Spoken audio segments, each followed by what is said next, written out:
Good morning students. Welcome to yet another video of Political Science, Chapter 1, What is Democracy, Why Democracy, Part 2. In the previous class, we learned about a definition for democracy, the difference between a democratic and non-democratic government, features of democracy, free and fair electoral competition, and one person, one vote, one value. In today's class, we will learn rule of law and respect for rights, arguments against and for democracy, and finally about the broader meaning of democracy. Now you all can open your civics textbook, page number 29. We will start with the first subtopic of today's class, rule of law and respect for rights. The next topic is rules of law and respect for rights. Here you can see the map of Zimbabwe. We can learn this heading with the example from Zimbabwe. Zimbabwe gained independence in 1980. Since then, it was ruled by ZANU-PF. This was the party that led the freedom struggle under Robert Mugabe. Here you can see the picture of Robert Mugabe. Robert Mugabe initially worked for the freedom struggle, but later he was known to establish all the unfair practices in the country. He changed the constitution many a times to give maximum power to the president, and ultimately all the powers came in his hand. There was a numerous public protest against the government, but those were declared as illegal.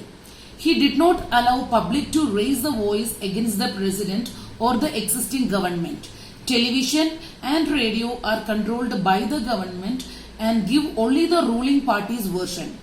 There was democracy or independence, but this was a kind of pretended democracy, not a real democracy.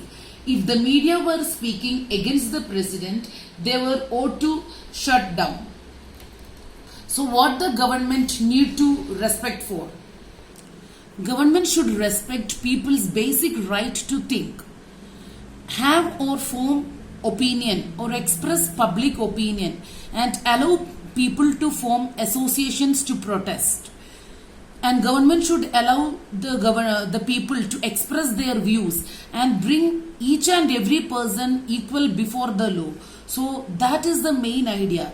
If we talk about in summary, the rules that are created for the people are liable for all the major decisions that are taking place. Again there is choice is given to all the people on equal basis in a democratic form of government. All the people have the right to exercise their influence on the government. That means every person is able to express himself or herself equally with the democratic party. But still, there are some loopholes in the existing democracy. Now, we will start with the next heading, that is arguments against the democratic form of government. So here the first argument which is against a democratic form of government is leaders keep changing in democracy. That resulted in instability.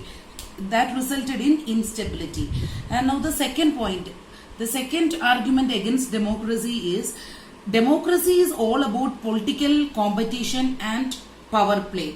So it means one who is having more power is having a higher say in the functioning of a government. So morality is killed sometimes.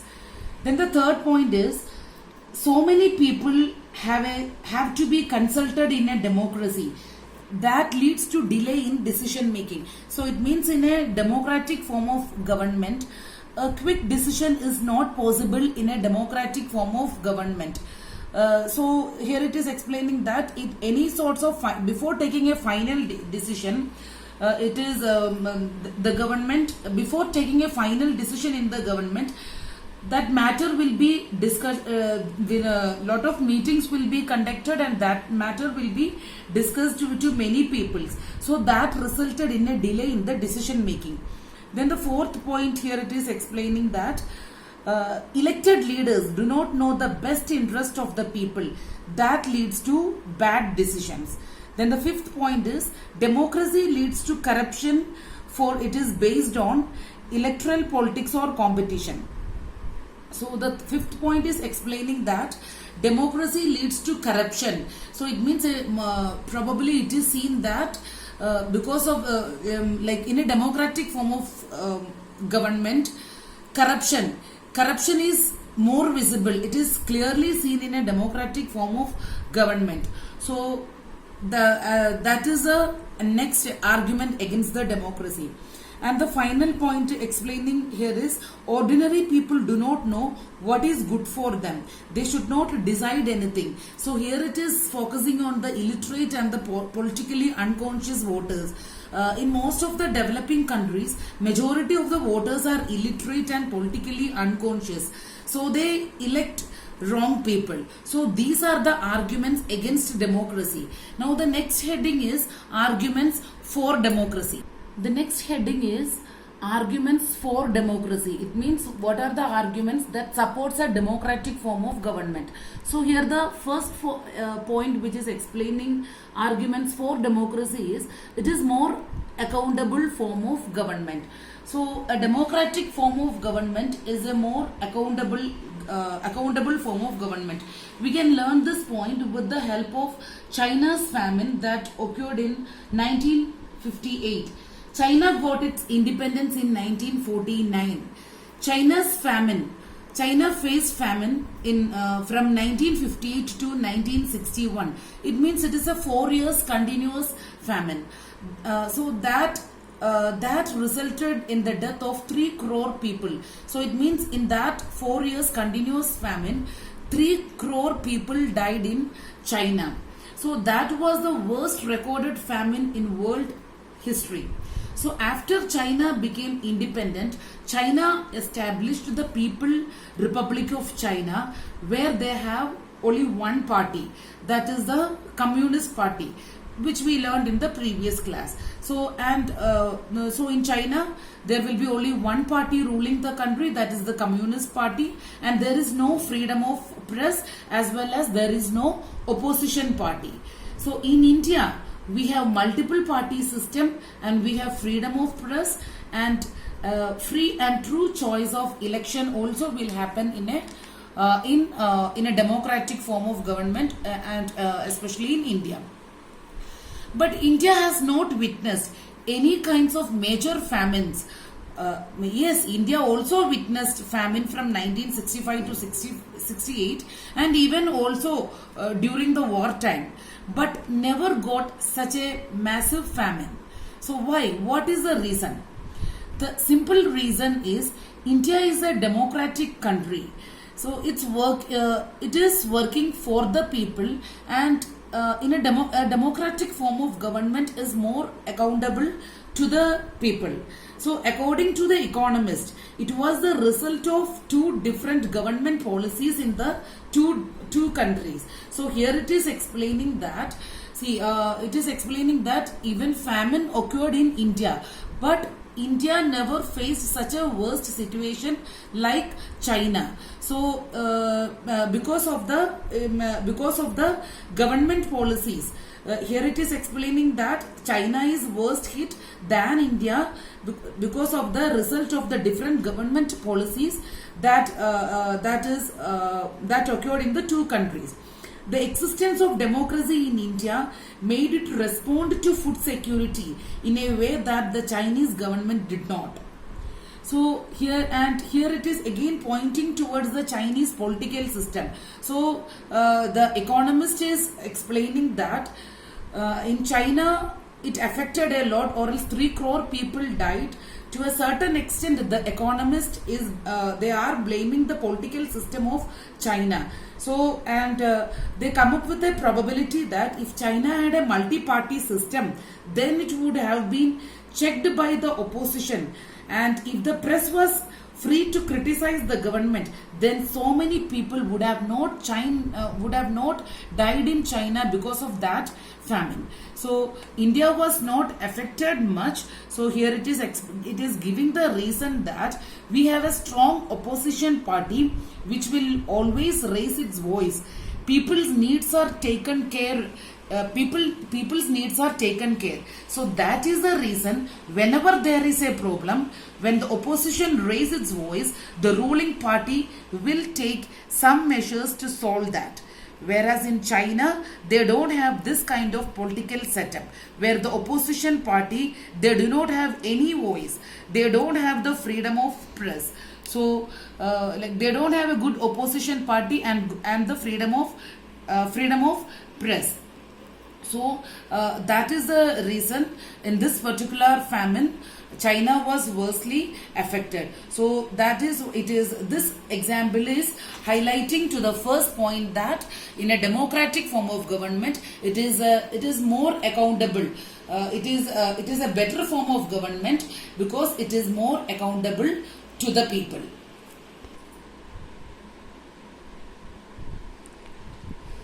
Now the second point. Second point is explaining that it improves the quality of decision making. So in the arguments against the against democracy, we made a negative point saying that there are continuous deliberations in a democratic form of government. Because of that, the decisions are delayed. Yes, the decisions are delayed in a democratic form of government, but democracy is based on consultation and discussion. In a democracy, decision making always involves many persons, discussions and meeting. Then only in a democratic form of government, we will take a final decision.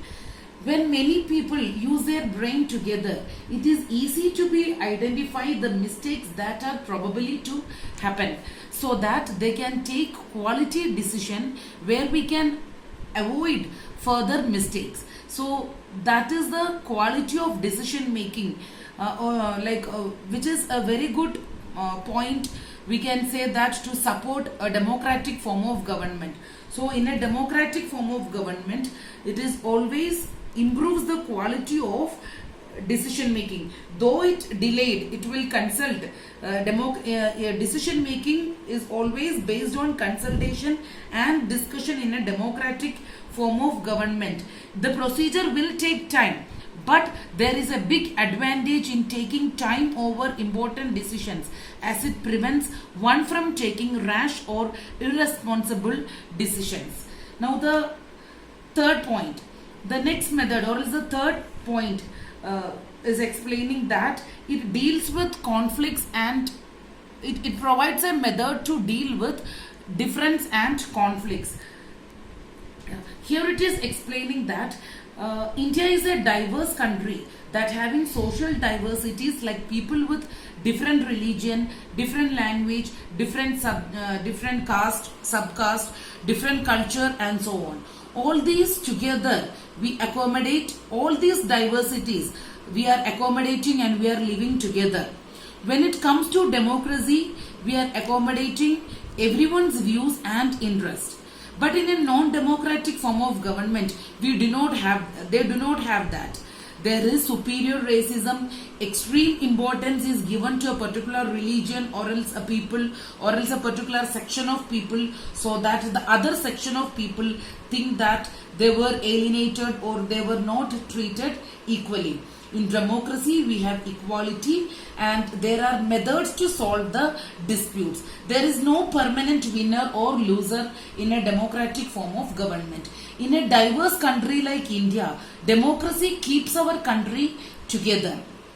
And the fourth point here, it is highlighting that democracy enhances the dignity of the citizens. So democracy may not provide you a sudden magical solutions for all the problems, but if you do mistake, you may be a common man, or else you may be a rich person, an educated person, or else a civil servant. Whoever it is, all will be prosecuted under the same law. So the democracy enhances the dignity of person irrespective of their caste, color or creed of the person. So all this makes democracy a better form of government, and it also allows to correct its mistake. We cannot say that in democracy we find any mistakes at all. So if any mistakes happened, obviously yes, in democratic form of government also we find some sorts of mistake. But if any mistakes happened, we have methods to discuss it. It means we have a room to correct our mistakes in a democratic form of government. So if any mistakes happened, we have methods to discuss. We have a possibility to check the mistakes which we done in the past. We can recheck it, and we can correct our mistakes in the future. So these all are the factors towards democracy, or else supporting a democratic form of government. Democracy is not the single not solution for all the problems in present day, but as we know that among all the viable alternatives, when compared to all the other alternatives like the military rule or monarchy, or else a single party system, among all the other viable alternatives, democracy is the best form of government, because democracy always favor the people. Now the final topic, that is explaining about the broader meaning of democracy. So till now we learned about the arguments against democracy and arguments for democracy. From this we realize that democracy is the viable alternative when we look at the other side. So broader meaning of democracy. So here it is explaining that democracy involves large number of people. So when we involve large number of people, practically and physically, it is impossible in a large country like India to gather all its people of more than 120 crores to discuss the issues and finally come into consensus. So here it is explaining that, so it means India is a large country.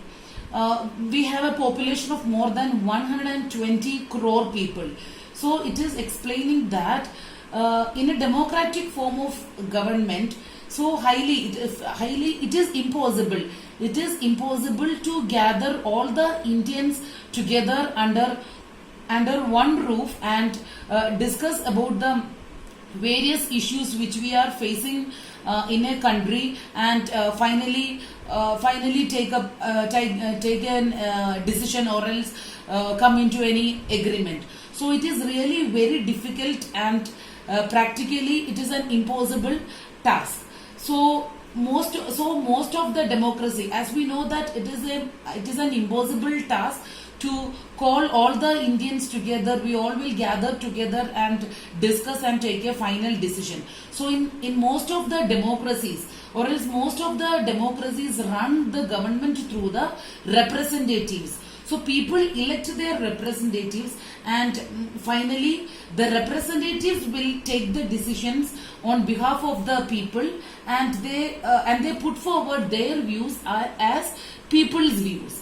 So that is the possible way in a democratic form of government.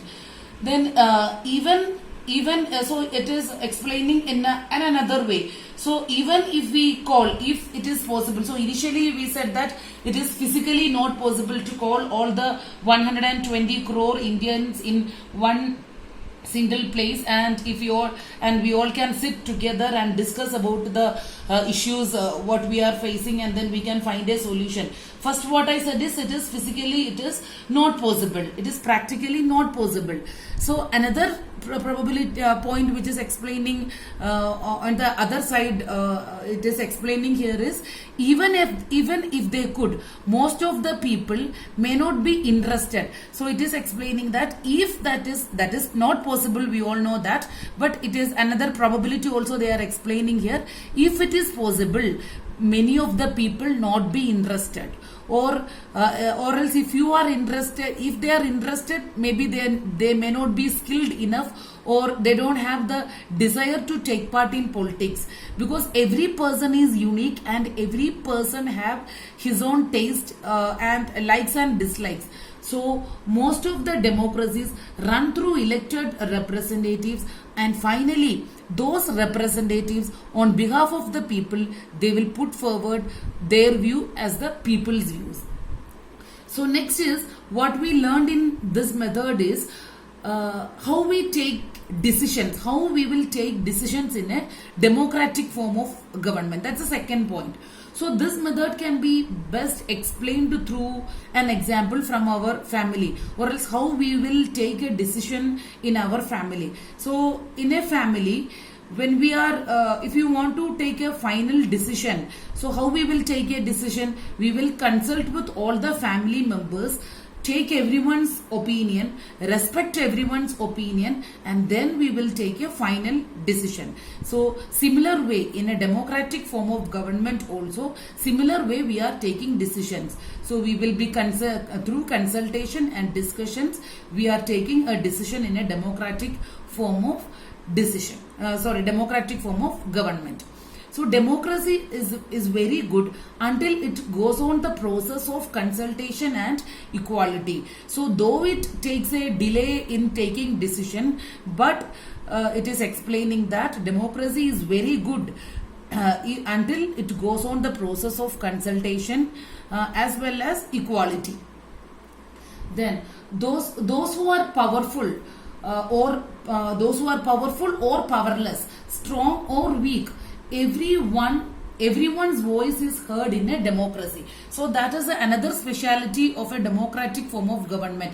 So if we are a powerful person or a powerless person, a strong person or else a weak person, so irrespective of all that, every single citizen's voice is heard in a democratic form of government. So consent of all is important in a democratic form of government. Then the next point which is explaining here is about idealism. So idealism, here we compare the existing democracy to the government which we want our government should be. So when that is known as idealism. So when we realize that idealistic democracy is far away from realistic, so that we all know that idealism is far away from the reality. No government in this world will be an idealistic democratic country. Every democracy has its own positive as well as negatives. The efforts should always to be made to strengthen and the active participation of the people.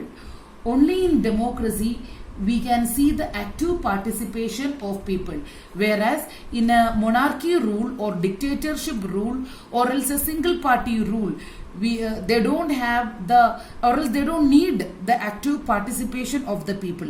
That is why most of the countries are in favor of democracy. People will actively involve in the decision making and the forming of the government. The people's interests are highlighted in a democratic form of government. The true nature of democracy or idealism will come only when no one is hungry and everybody's problem is addressed. Actually, this concept, it is practically not possible. It is practically impossible. Like here it is explaining that democracy is not a magical lamp which gets you everything whatever you need. I feel that democracy means in the way you strengthen, how we strengthen it, or else how we take it forward. Whereas in single party rule or monarchy, the people's participation is very minimal. They do not want to talk about any policies of the government. In democracy, they want the active participation of the people, or else we can see the active participation of the people in a democratic form of government. Always, democratic form of government should serve the interest of the people.